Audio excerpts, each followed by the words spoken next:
Welcome to the Smokes and Road Beers podcast. Now here's the warrior poet Seth and recovering journalist Bill. Welcome into episode 4, and we are talking discs no more on the Smokes and Road Beers podcast this week. I am the recovering journalist Bill. I am warrior poet Seth Manhammer, and I am fucking scared shitless of this discless world that we're going to live in. We shouldn't have to live like this. We shouldn't, no. It's brutal. We're going to get into it, though. It's a theme episode this week. We are definitely going to talk about how it looks like major retailers in the world are moving away from physical media. We are also going to talk about, what else are we going to talk about? We are going to talk about some D&D announcements and how it may affect your tabletop gaming experience. We're also drafting our top 5 mythical or fictional weapons from pop culture. So it's our favorite weapons from video games, movies, music. It doesn't matter. Seth, how? Anything like pop culture wise, like weapon. Any weapon is on the table, as long as it's not some kind of like meme weapon or something that, is like no infinity gauntlets or anything like that. Like, oh shit! I must have just slammed one down. Oh shit! Oh well. No, that's all right. I gotta start fixing my list right now because that was my number one. I mean, who doesn't want to be God? Oh yeah, no, I just kind of stayed more down to earth, like not necessarily down to earth. But... Well, I mean, I don't know how. Well, stay tuned and we'll get our list going. Spoiler alert: my number one's Infinity Gauntlet. Yeah. We'll also have our weekly Seth Reacts video, but first and foremost, we got a couple of breaking news stories in the world of pro wrestling. We're not going to spend a lot of time on it because there's a lot of minutia involved with it. So right. Yeah. There's still a lot of unknowns.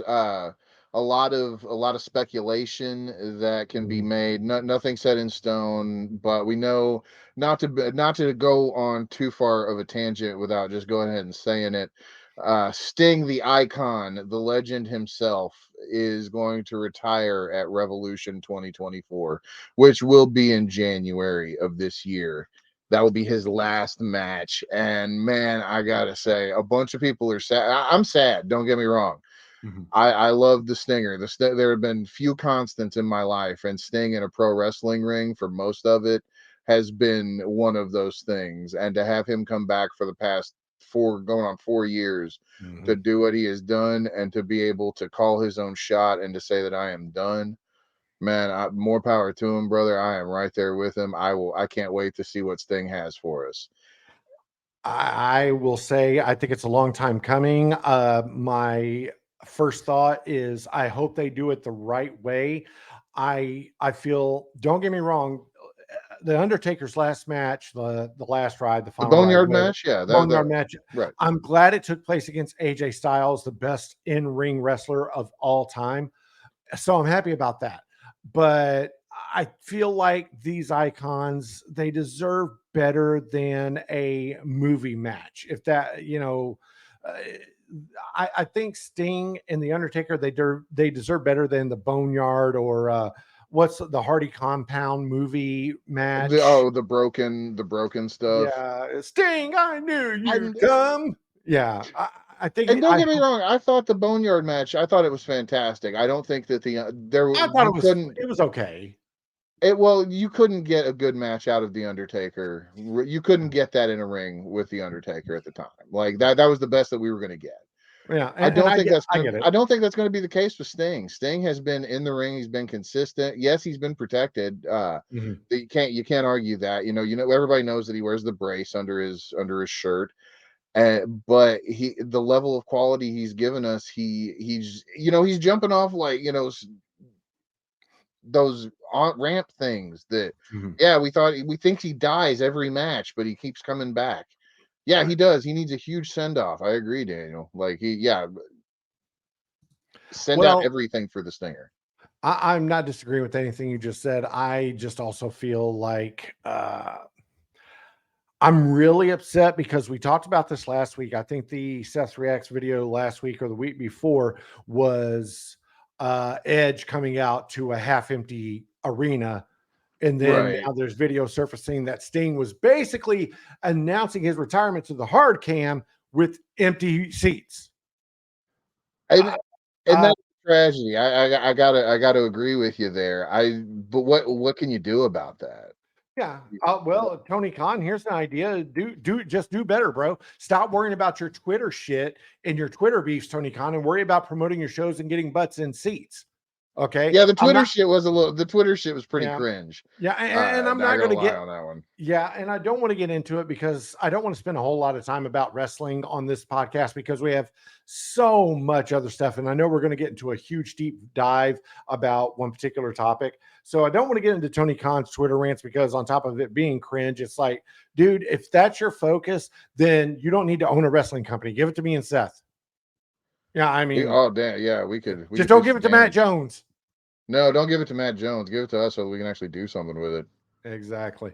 Well, Seth, also in wrestling news, and this is kind of a big deal, there's going to be a third wrestling company, it looks like, coming to our TV screens. The NWA, the National Wrestling Alliance, for those of you that remember, that is the old school Saturday on TBS at 6:05 Eastern, number 17 on your cable box dial. This is the NWA. Looks like they're making a comeback to your broadcast station, Steph. Now, don't be confused that this is actually going to be something that you want to watch because it's not. You can check it out on YouTube right now. And bless the people, bless the poor souls working on it. Billy Corgan can't book a wrestling show for shit. Billy Corgan, yes, Smashing Pumpkins. Billy Corgan Yeah, is same one. the ringleader of this new incarnation of the NWA. This NWA that might have had a shot 6 months before AEW started because it had people like Eddie Kingston and Ricky Starks.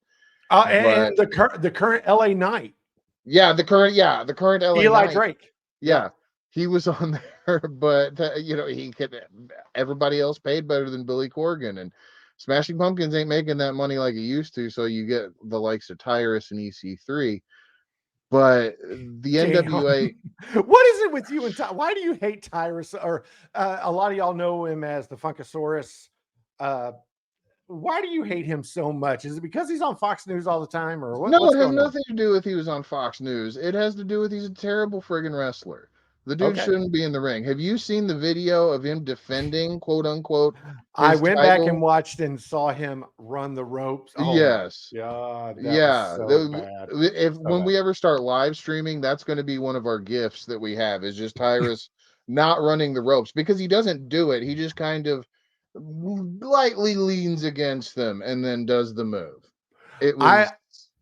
I will say there's been a couple of things that the NWA has done right. Number one, they did push stars like Eli Drake, the current LA Knight, and Eddie Kingston to the moon.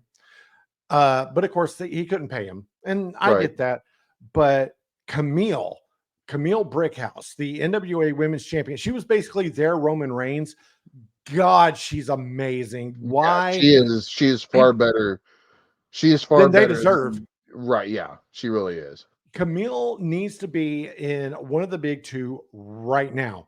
And I know that Japan Wrestling, whether it's New Japan, All Japan, Pro Wrestling Noah, I know those companies aren't big in promoting women's wrestling. I know they're kind of turning a corner. They're heading that way. I know Stardom was just recently bought and they're making a big push. But Camille, like right now, to me, Jade Cargill going to the WWE, where it's fun and it's fresh and it's new, but that would nowhere near as excite me as much as Camille going to either one of the big two. That's fair. I would agree with that because she is incredible she's far better talent than they deserve. Yeah. Like we said a second ago. And I know she's your girl, so I'm going to put her over a little bit, but there was a big wrestling event in Mexico last year where it was Camille, Jordan Grace, your girl, and then Tennille. She's been Okay, hold up. Pause. okay. When did Jordan Grace become my girl? I thought you were a big Jordan Grace guy. No, I think that Jordan Grace, nothing wrong with her in the ring. I've seen her wrestle a shitload because she wrestled around here a lot. Okay. but I have no particular affinity to Jordan Grace, Okay. and I think that she is a topic that we should cover later. Yeah, Jordan Grace is a podcast in and of herself, but but be that as it may, Jordan Grace, the Brick House Camille, and there was another girl, the one that she got fired by WWE, went to the Indies, and Camille was her name. She wore the mirror glasses. Oh, Um, Emma. Emma, yes. Yeah, Okay. got busted for stealing the iPad case at Right, Walmart. that hooker. Okay, those three were like Team I America. like how you were about at first to call her a whore and then pivoted to hooker. I caught that, by the way. You caught nothing. I didn't throw it. You didn't catch it. Okay, so but those three, they were Team America at a big wrestling event in Mexico last year, and that match was awesome. Those ladies stole the show. Most of it is Camille, but they stole the show and they did a great job. And so I want to see Camille Brickhouse go to the one of the big two. I really, when she dropped the belt, that's where I thought she was going. Yeah. So Yeah, I would love it to see her in to be able to be showcased somewhere better. I agree. All right, so that's going to be all the wrestling we're going to get into. More of that as it comes along. Who Sting's opponent will be, his final match. Do we think he'll go over, or will he do the job? Whatever. So we'll talk about that at some other time. And once TN or NWA actually inks the deal, we'll see how that goes. But we're going to focus a lot on physical media. Specifically, we're going to be talking about DVDs, Blu-rays, and tabletop gaming, and also physical gaming, Books because in general, physical yeah, gaming, anything, any tangible media that you can get this will apply to it. We may not reference it directly, but it'll apply to it. yeah. Well, the first thing we want to talk about is there is some bad news for our friends at Wizards of the Coast and Hasbro. And that is they have been dropped by their publisher. Seth? Yeah, so Random House is no longer going to publish or excuse me, no longer to distribute the Dungeons and Dragons books. Basically meaning that it looks like Hasbro is pulling a bunch of stuff in-house. Now, And hold on. I do want to cut you off for just a second. For legality's sake, we need to go ahead and preface this with the fact that Wizards of the Coast, to my knowledge and to your knowledge, still has not released an official response to this news. that is, yeah, I have heard nothing. Yeah. Nothing either I've heard nothing in that thing. I'm sorry, I'm stuttering a little bit. I'm not drinking tonight, so my speech is not as eloquent. Understood. But anyway, so this is a sign of something to come in specifically in the Dungeons and Dragons universe, in the realm of what Hasbro and Wizards of the Coast have, meaning that they're pivoting away from a physical presence of a gaming world with this move. Cutting off physical media here is going to. I'm not saying the Dungeons and Dragons books are going to go away. Don't get me wrong there. The physical books. I think there will be a deal somehow to make them in some print on demand fashion. There's plenty of places that'll do that. Some place would kill to have the Dungeons and Dragons print on demand license if Hasbro doesn't even take it on themselves to do. But most of it is going to be online. There are going to be multiple versions of how you can consume Dungeons and Dragons, either the more video game style virtual tabletop deal that they're in beta with now, or a regular like virtual tabletop like a Roll20 or a Foundry kind of thing that's more traditional, like an online grid space. They don't want to give any of that up. They want to be able to control as much of that as possible and monopolize that. Yeah. So this is also a move to cut off access to other versions of the game. Right now, the 5th edition being the prominent edition, that you can go into any Barnes and Noble and pick up. They are basically cutting this off at the source.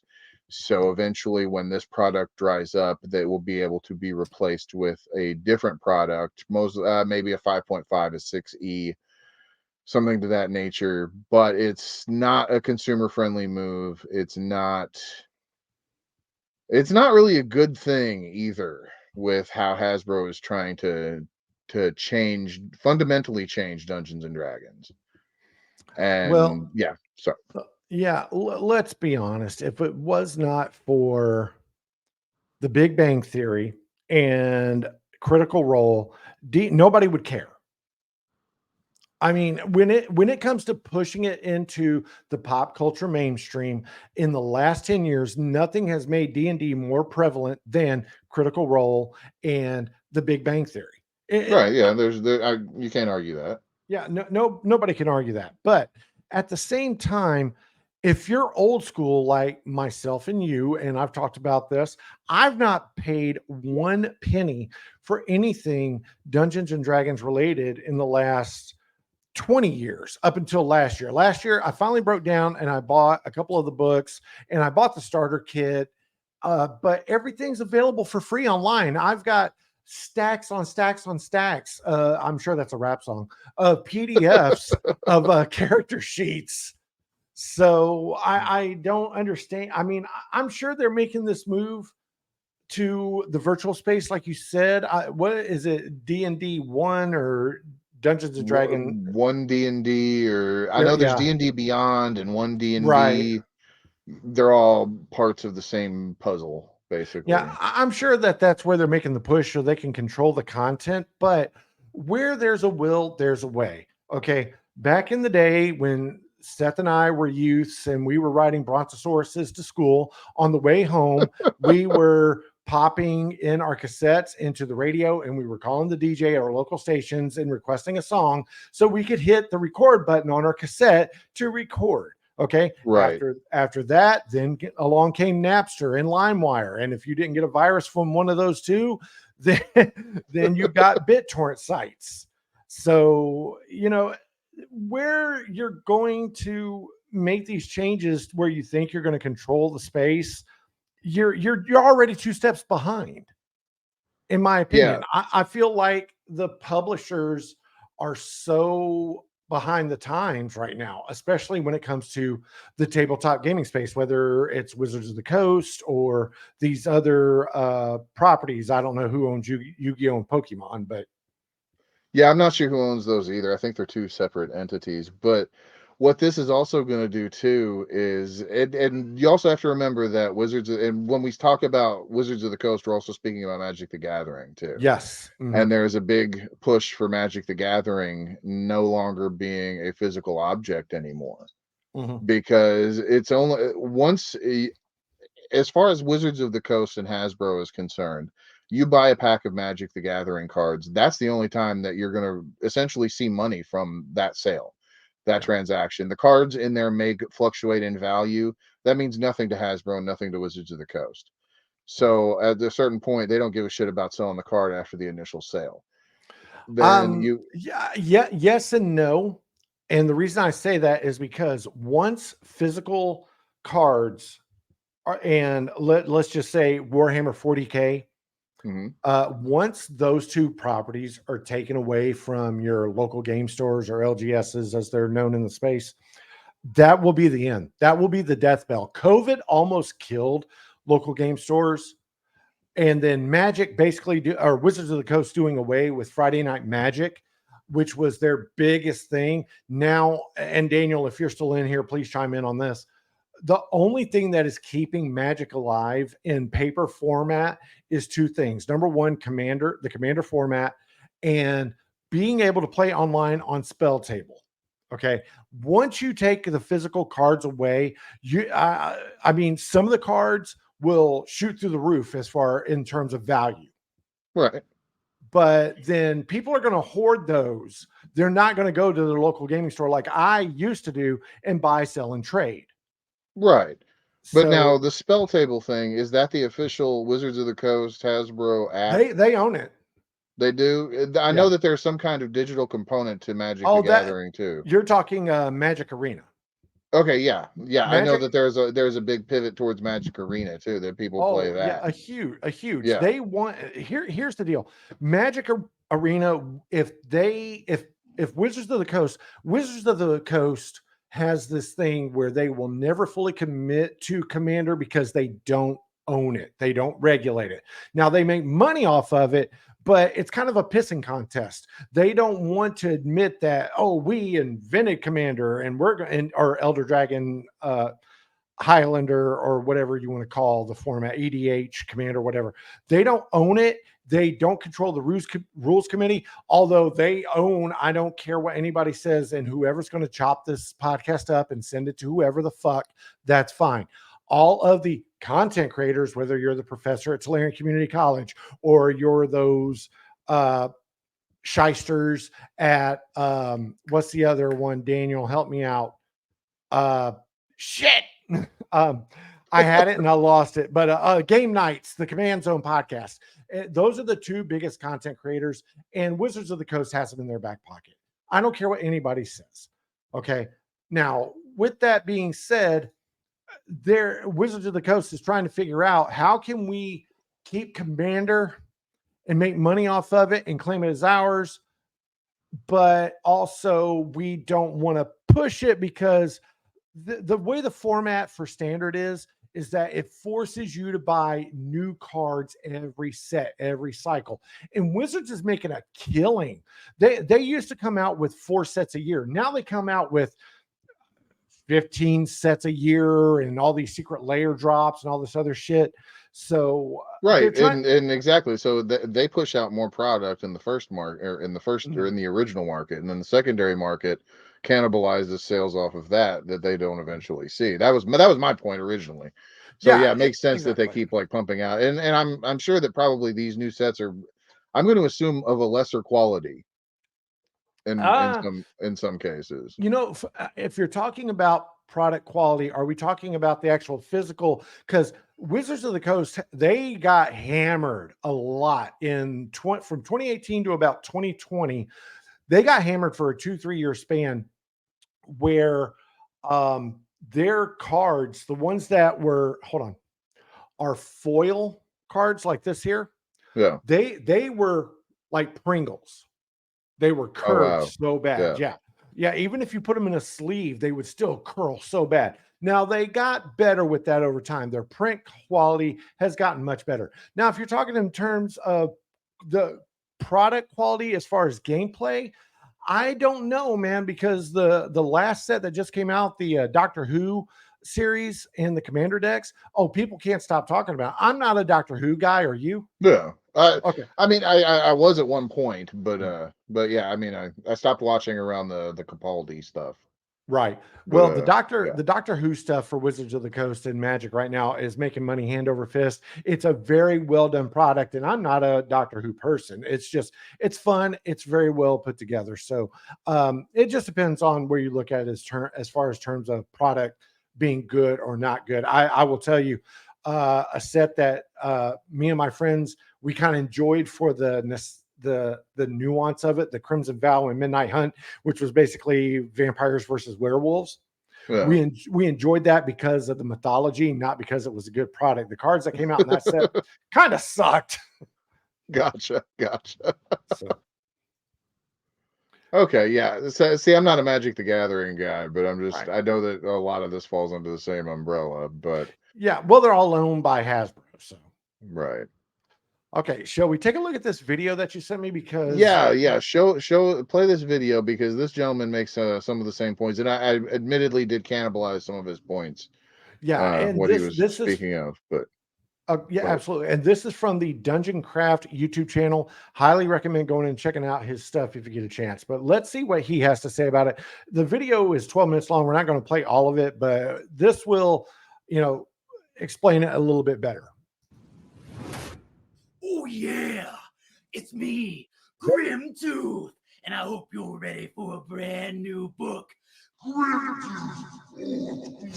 Yeah, this is an interesting commercial, at least. Sound this action, that's why I put this code up for you to scan. It'll take you straight to the back of kit page, and you can be notified on launch day. Got it. So they scan this code, or else I'm gonna get angry. No free advertising for another channel, never miss an upload.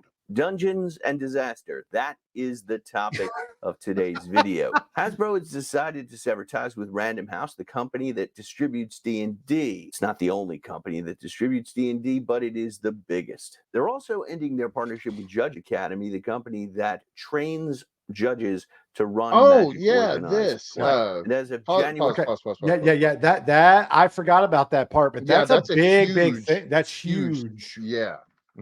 And what that basically is, and what we're gonna again cannibalize this gentleman's video for, is that that is the official body to train judges for Magic the Gathering, right?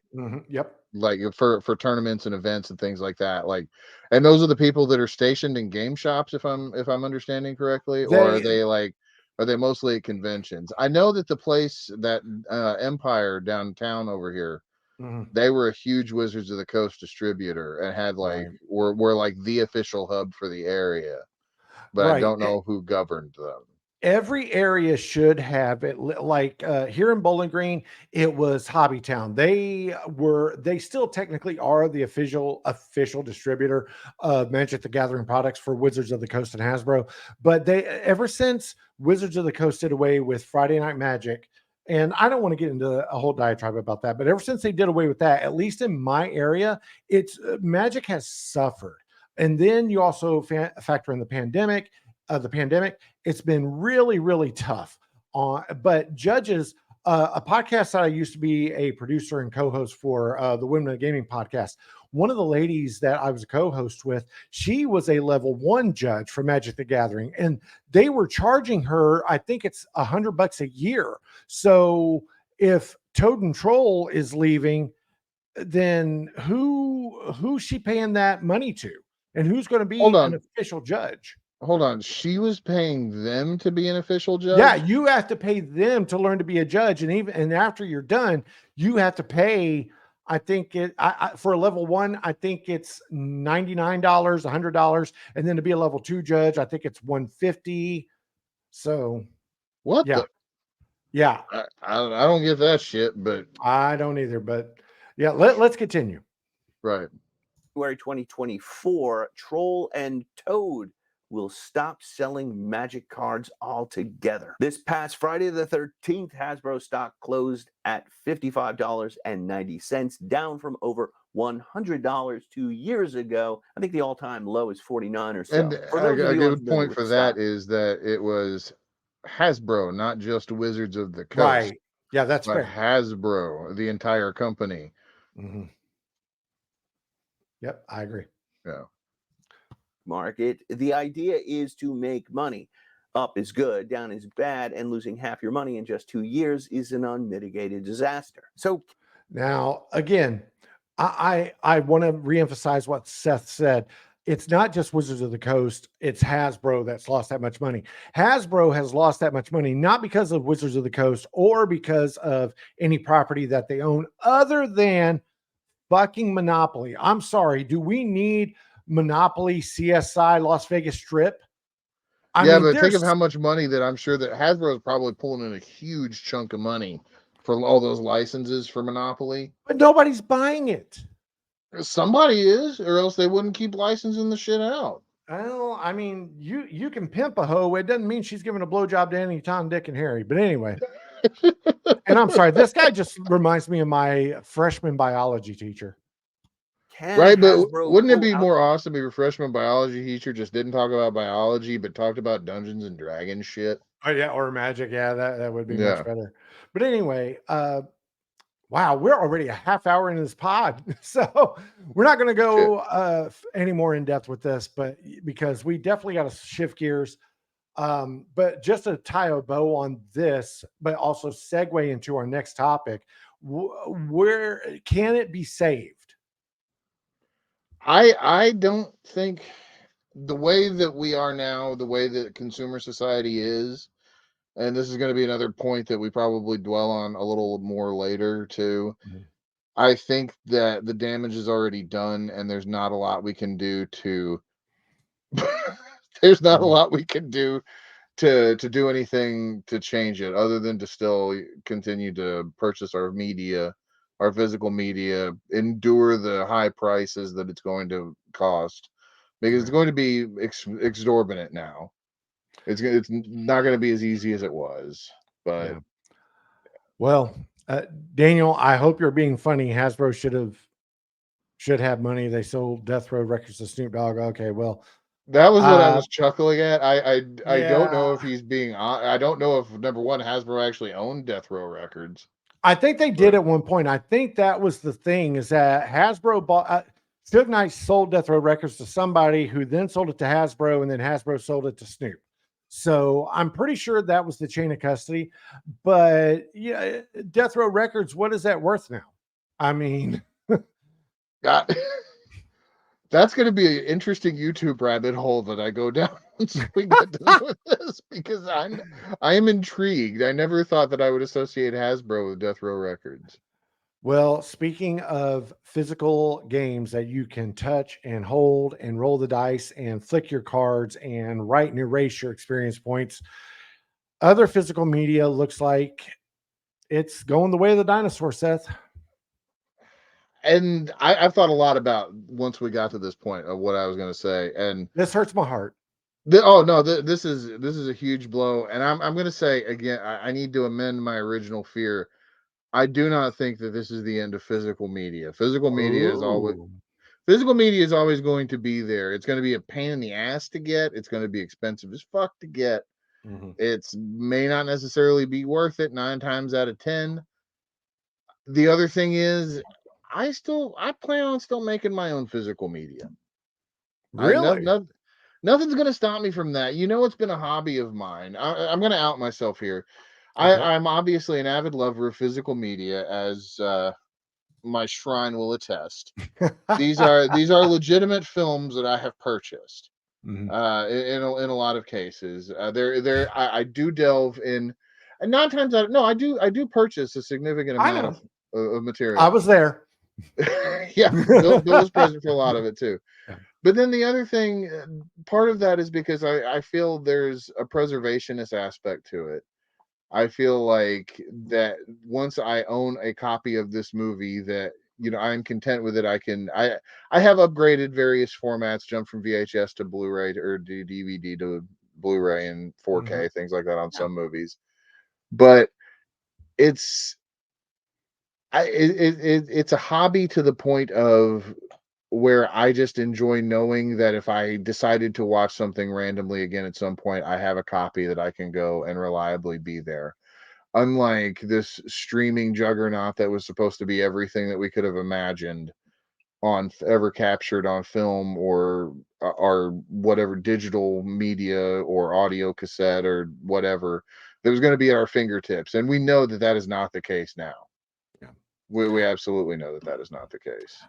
I think DVDs, Blu-rays, and video games in disc format have been so mass produced that if it becomes difficult and or expensive, I think we're still at least a decade away from that.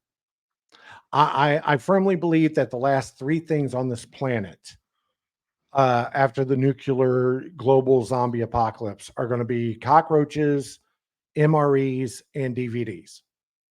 I firmly believe that. And you know, the reason I have a little bit of I have a love-hate relationship with it. And in 2018, I became the manager of a local video game store that bought, sold, and trade DVDs. I mean, it was basically a poor man's pawn shop for nerds, which is awesome. You know, hey, right? Yeah, my money. I love hitting up the secondhand store. You know, exactly to get you stuff.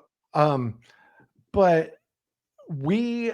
And Daniel, if you're still here, please, you know, tell me if I'm lying. You know, tell me when I'm telling lies. I hope some of y'all got that reference. We threw away thousands of DVDs. We threw away thousands of DVDs, probably hundreds of Blu-rays, and then we donated a metric fuck ton of Blu-rays and DVDs to local organizations and hotels that still had Blu-ray players in the hotel rooms. We would donate them to these hotels or do a trade to say, hey, we'll give you, 1,000 free movies to put in your rooms, but you got to give us a free hotel room every week for a year for people who would come in, or we would give them away as a gift or something like that. So, and I literally just did a buy sell trade deal with that same store earlier this week on Monday, and they still have a huge DVD Blu-ray section. They're just not, it's not going anywhere anytime soon. Could it go away? I agree with you, and it could become very expensive, but they were just so mass produced.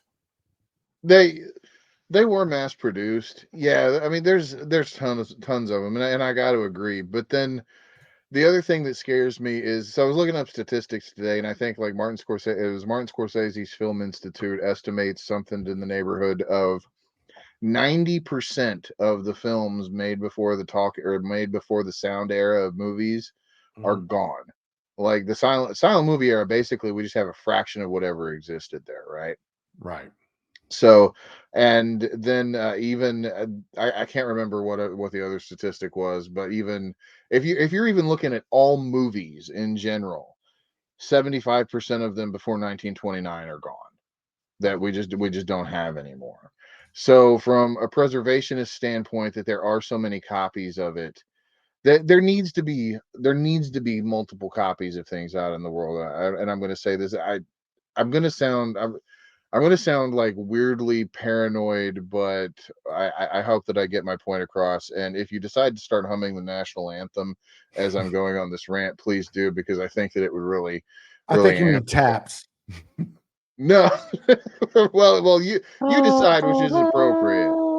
But movie or stories in general are how we as people, as human beings, absorb a lot of our morality, a lot of our understanding of the world. A lot of empathy and ethics comes from how we tell stories and relate to them.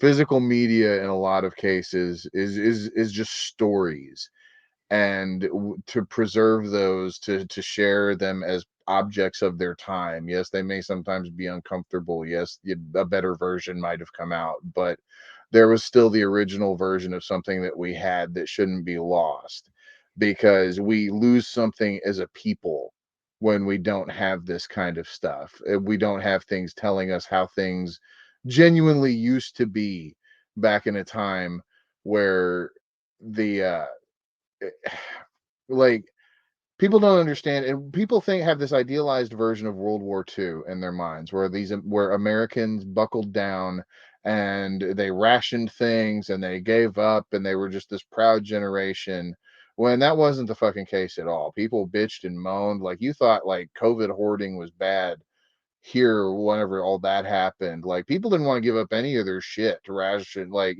fuck the rest of the world. We were Americans, we had our shit. Everybody has this idealized version of America because that is how media presented it presented that time to us. That is the media that we have selected as a society to represent it. And even though that is not true, that is how we want to see ourselves. But other media that doesn't hold to that still needs to survive, still needs to be archived, so that we can look back and go, hey, this is kind of bullshit, that the way that we thought things are going on now are really totally different from this lens that we've been looking through them. And to hold on to things like DVDs and Blu-rays, I know that I'm not going to change anybody's mind to go and buy movies, or buy physical media. But there are people that think that this argument is stupid. There are people that think that don't understand why that you can, in a world where tons of stuff is streaming, why anybody cares.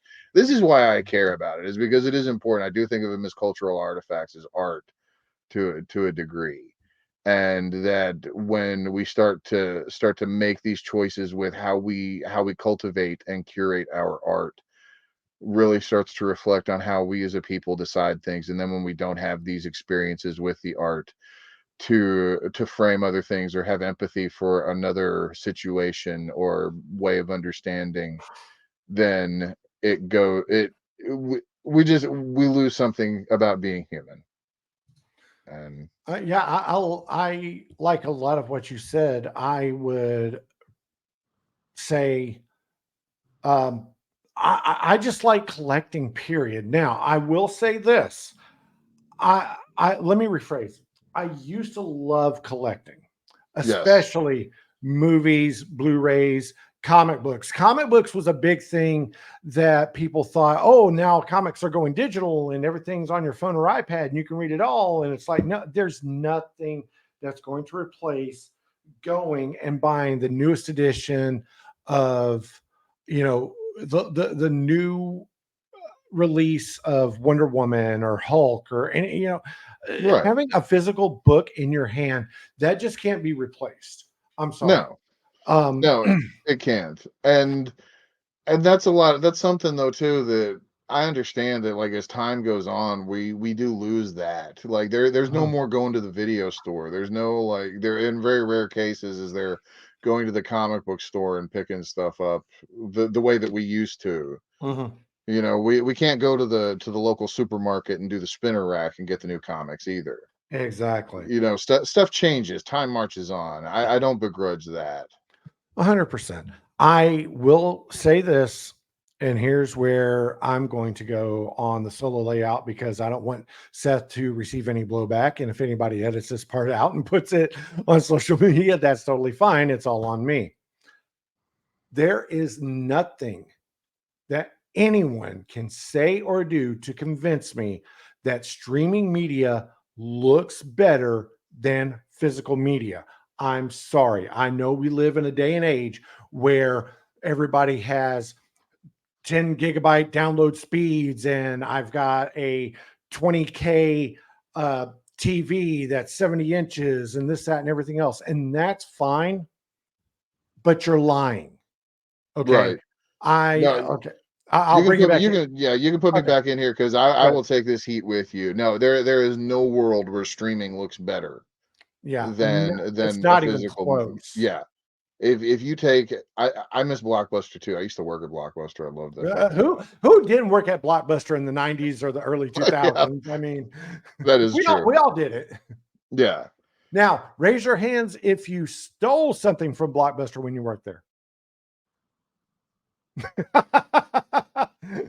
Raise your hand if you figured out that while you worked there that other Blockbusters would scan your barcode for a membership and you made your own memberships and then just went to other stores and rented things and never returned them with fake cards. Archimedes J. Huffenpuff rented from 4 Blockbusters in the state area. I swear to God, I made a Blockbuster account when I first moved to New Albany, Indiana, and I first started working with one particular Chuck Schickinger, and I had a buddy of mine because I started working with Chuck at an airport. I'm not going to say which airport, but I started working. Chuck is a mutual friend of ours, and I went to Blockbuster in New Albany, Indiana, on Spring Street. What was it, Spring Street? What was? There's 3 New Albany exits. There's Yeah, Grant there's Line Road, there's Jefferson Charlestown Road, Road, Charlestown Road. Grant Line Road, and yeah.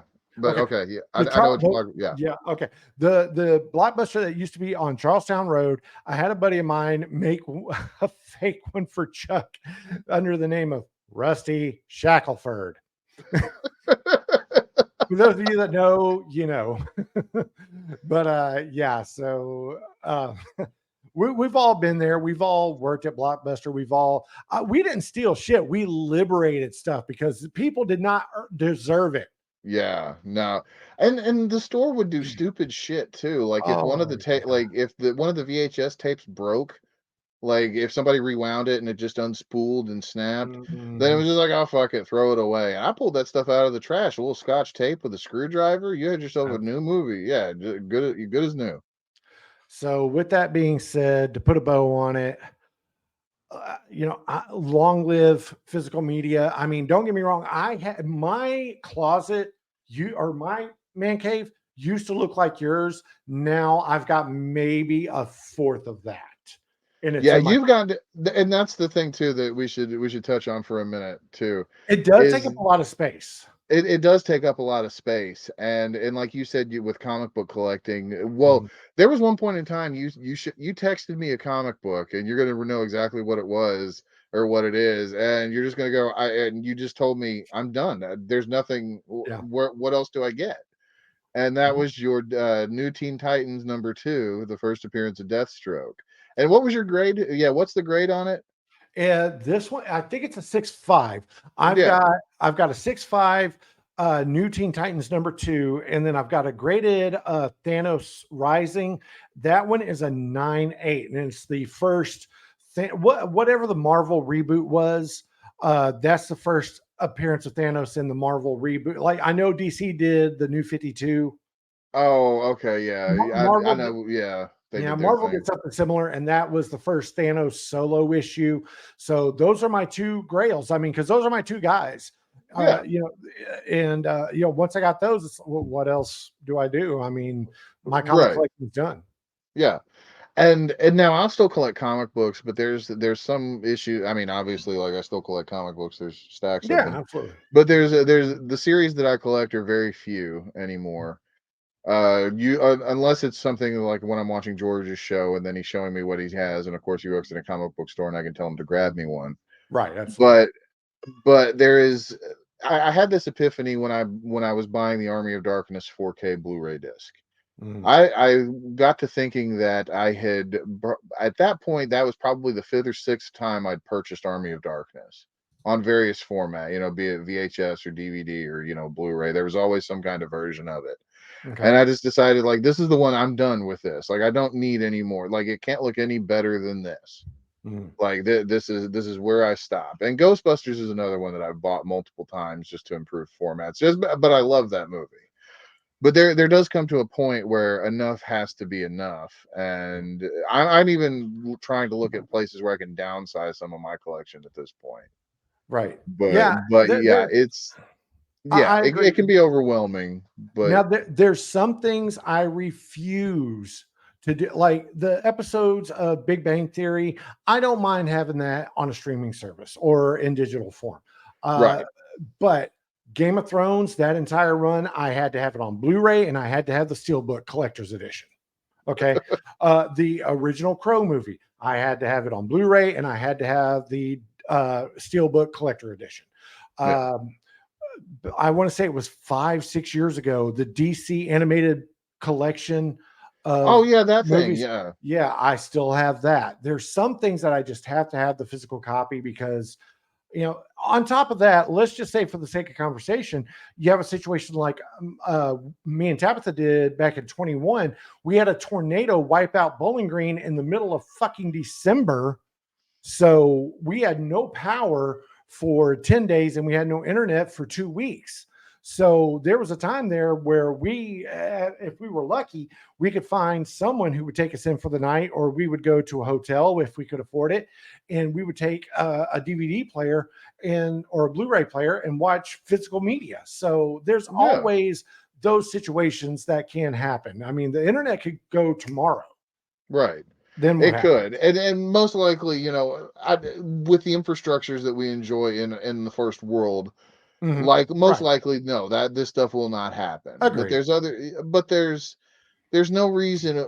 A lot of times there's versions of stuff on physical media that you can't even find on streaming anyway. Blade Runner, find the theatrical cut. Yeah. Stream it. You can't. It doesn't exist. It's only the final cut. And some people will argue about which version is better. There's other things too. The Alien Quadrilogy box set. That thing, you know what I'm talking about with that. I know exactly what you're talking about. It's the massive collection of all 4 Alien movies, and it's got comprehensive behind the scenes stuff about how the movies were made. And what makes that box set so interesting and special is because of the freedom that they gave the people to be as honest as they wanted to be about the making of them. So the experiences were not always positive. And it was just a really interesting document on how another piece of art was created. And by proxy, it created another piece of art on top of that, because the documentary about the making of Alien 3 is a lot better than that fucking movie, let me tell you. But well, speaking of pieces of art, It is time for this week's version of Seth Reacts. Every week we pick a video where Seth has not seen the clip, whether it's a viral video, whether it's a piece of content, it doesn't matter. Seth hasn't seen it to the best of our knowledge, and we want to share it with him and get his live reaction. This week, Seth, we have a new TikTok for you. Are you ready? I got okay. Now hang on. Before we go with this, I gotta say that with promoting the podcast, I've been getting more and more into the TikToks of things, so I'm starting to understand the goings on a little bit, and it's an interesting place, this TikTok. Yeah, it's definitely different. I will agree. Yeah. All right. Well, this week we've got a TikTok that Seth has not seen yet. Seth, I want your reaction. Okay. California wilding out this week, man. They just passed this new law. Now you know you have the Amber Alert. Yeah. Amber Alert is to find missing children. Yes. But now I get the text they are passing this law called the Ebony Alert. Okay, is that real? It's real. It's real. Ebony Alert is to find Black women and Black children. And what bothers me is also they're changing the alert. So you know the Amber Alert sounds like this. So that gets, that comes on your phone. Scares me every time. So the Ebony Alert is going to be this. Get the hell out of my face, yo. Get the hell out of here. What's wrong with you, bro? Oh, damn.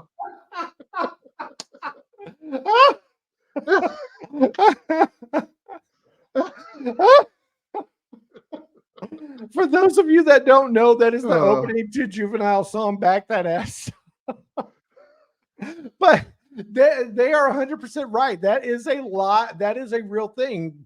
California and Governor Gavin Newsom, love him or hate him, they did pass this into law, an Ebony Alert. That is now a real thing in California. But this was, oh my God.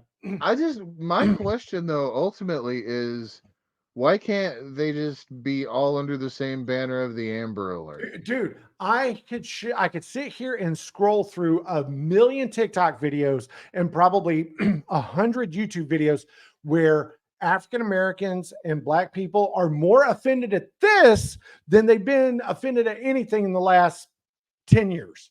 Okay. And a lot's happened over the last 10 years. But there are so many people that are like, why? You know, number one, it's unnecessary. Number two, it's a waste of funds. Number three, what the fuck are you saying that we need our own special thing? Right. Yeah. I mean, obviously, these folks who host this Anton Walker radio show, they are making fun of it. That's how much that they, right. And there's a couple of people that said, well, we don't need our own thing in this clip itself. Yeah. So yeah, I mean, I don't want to get into the culture war part, but the joke was the joke was good. The joke was good. That was a class act. I mean, good job, good on the Anton Walker show. Make sure you go check them out on all streaming platforms and all social media. That I came across that, and I was scrolling through TikTok at like 10 o'clock at night, and I came across that. Tabitha's asleep, and I just start laughing my ass off. I wish I got video of that, me waking up Tabitha laughing in reaction to that video. I thought that was amazing. All right, so before we go, as we do every week, we've got our top 5 draft. We need a top 5 draft opening. You need to pay your editor to get on that. Yes, I do.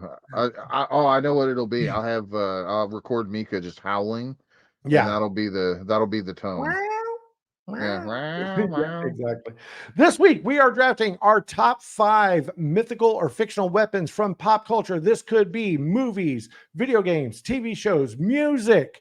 It doesn't matter. Comic books. We are here for it. Daniel says, I still refuse to get TikTok. You ain't got to get it. Just scroll on it and watch it. I mean, man, okay. Let me tell you something about TikTok for a second here, Daniel.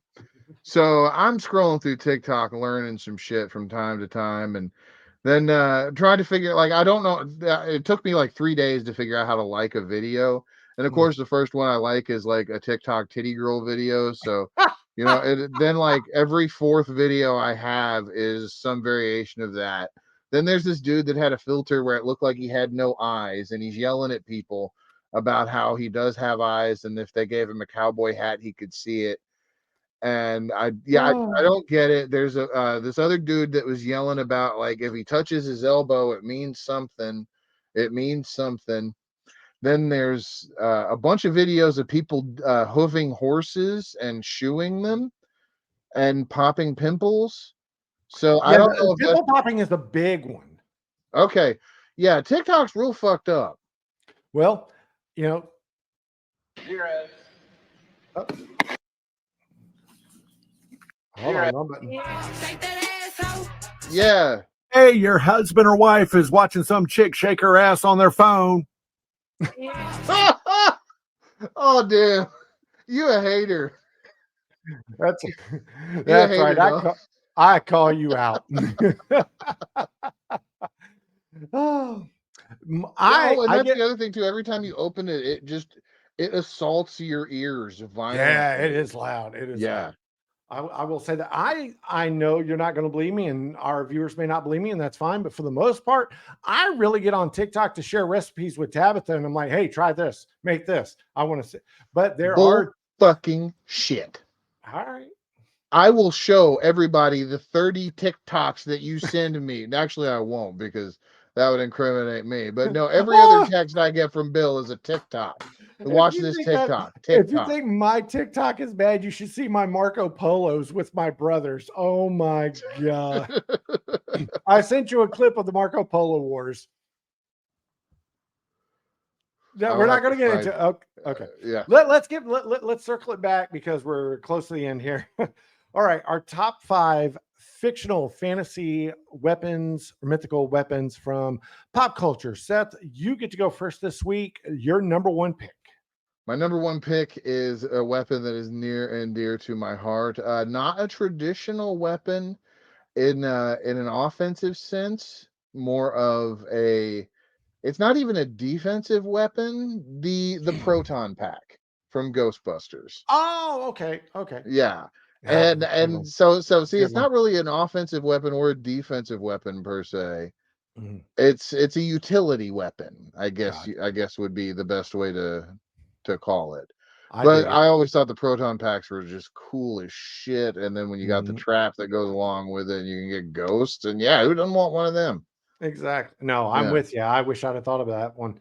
Okay, my number 1, we already talked about it, and it's a meme, and that's fine. But the Infinity Gauntlet. I mean, who doesn't want to be God? Yeah, you really can't. You really can't go wrong with the Infinity Gauntlet. I'll let you have that one. That one's a good one. Your number 2. My number 2 is this one might be kind of a cop out, but the Cobra Terror Drome. That's a wonderful. Oh my God! How did I not think about this? Yeah, because it's just this portable installation that you can build in what is it, 48 hours? Yes, or under 24. Yeah, super quick. And it's a battle station with a jet that shoots out of it, and it's got turrets all around it. And I had one of those growing up, and it was dude. If you had me and my brother, we lived down the road from they literally lived like 4 houses down from a well-to-do family and a couple of kids who had every fucking GI Joe you could think of. They had the Terror Drome, they had the aircraft carrier. What was that? The USS Flag. Yeah. They had it all. And we would sit there and just marvel, and we would like reenact stuff from the comic books and the cartoons. And they would just sit there and look at us like, this stuff bores us. And we're like, you lucky sons of bitches. So the Terror Drome's the shit. Yeah. Oh man. It's been those GI Joes, those little figures anyway. Those were just the bomb anyway. My number 2, Excalibur. I want to be the King of England. Ooh, mythical. I like that. Well, I will match you sword for sword then. And I'm not going to say it is it's the sword that inspired the Buster Sword from Final Fantasy VII, the Dragon Slayer from Berserk. Okay, gotcha. Yep. Anytime you see a dude with a giant sword, its guts is from Berserk, and that thing is an awesome weapon. It's funny you mentioned that because my number 3 is the Buster Sword from Final Fantasy VII. Interesting. Okay, all right. So your 4th round pick. My 4th round pick is going to be the Lancer from Gears of War. Okay. That's the chainsaw machine gun. Yep. Because you can you can shoot from a distance and you can rev the chainsaw and absolutely. Yeah. The Buster Sword is the best. I like it. My 4th round pick is the Glaive from the movie Crawl. Oh, I kind of thought about that one for a second. Yeah. But yeah. That's just, is it the most powerful or anything? No, but I just remember as a kid watching that movie and being so enamored with that, Right. when we were kids, because there was Xena throwing her chakram. The Beastmaster had his thing that opened up and he threw it. I mean, and Snake Eyes had the stars. I mean, throwing weapons were so effing cool. And that one just happened to be in a movie that I will always love and hold dear to my heart. Yeah, no, it was a fun movie. I remember it fondly. It wasn't a good movie. You know what's really funny though? The guy who plays the hero in that movie, Gwaine Goem, whatever his name is in the movie. Do you know one of our favorite science fiction shows he had a prominent role in? No. He was Lieutenant something in Star Trek Deep Space Nine. He was the one who betrayed Starfleet to the Maquis. Oh, okay. Yeah, same guy. And if you look at the two side by side, you're like, no effing way. But yeah, same guy. In Krull, he had an epic beard. He had great hair. And then in Star Trek Deep Space Nine, Lieutenant Commander Eddington. That's who he played in Star Trek Deep Space Nine. Balding, like not Patrick Stewart sexy bald, like Jim Cornette balding, and and no facial hair. Okay. So all right, your 5th round pick. My 5th round pick is the ball from Phantasm. Okay. Do you know what this thing is? Yes. The tall man throws this thing, and it's this silver sphere that just and blades shoot out of it. It sticks onto your head, and then this drill comes out and bores into your skull, and all your blood and brain and visceral and gooey shit. Shit. Yes. All right. And last but not least for me, I mean, close this out, Bill. Who doesn't want a lightsaber? I thought about that, and then I thought it was just too easy of a pick. And the lightsaber is probably a weapon that if I wielded it, I would hurt myself with. Well, for the first time in the history of the show, ever since we've been doing the draft, we have not had a duplicate. We've not had one that you stole from me or I stole from you. That is true. Now, I'll run through my honorable mentions that I had on standby in case you did take one of mine. Okay. The energy sword from Halo. Oh, okay. So that was gonna be one of my honorable mentions. Obviously Mjolnir. Yeah. I thought about that. I thought for sure you'd have picked that one, actually. I can't take that one over the Buster Sword or Excalibur. I just can't. Ebony and Ivory, the dual pistols Dante uses in Devil May Cry. Oh, that's a Dark Horse one. The Iron Man suit. I mean, come on. Oh, yeah. I was thinking the Repulsor Gauntlet specifically for me, but yeah. And then a Batarang. I couldn't wield a Batarang, dude. Well, I just sat here and talked about all the weapons that, throwing weapons are so cool. How could the Batarang not at least make my honorable mentions? Well, that is true. Yeah. The Batarang is pretty iconic. What did you have for? Yeah, I basically choose all the Final Fantasy weapons. Yeah. Did you have one that popped into my one of my honorable mentions actually should have been the Atmos Saber, come to think of it. Daniel just made me think of it from Final Fantasy VI. That sword was fantastic. Because you could equip it with a Genji glove and have 8 hits based on your HP. That's right. That's right. I forgot about that. Right.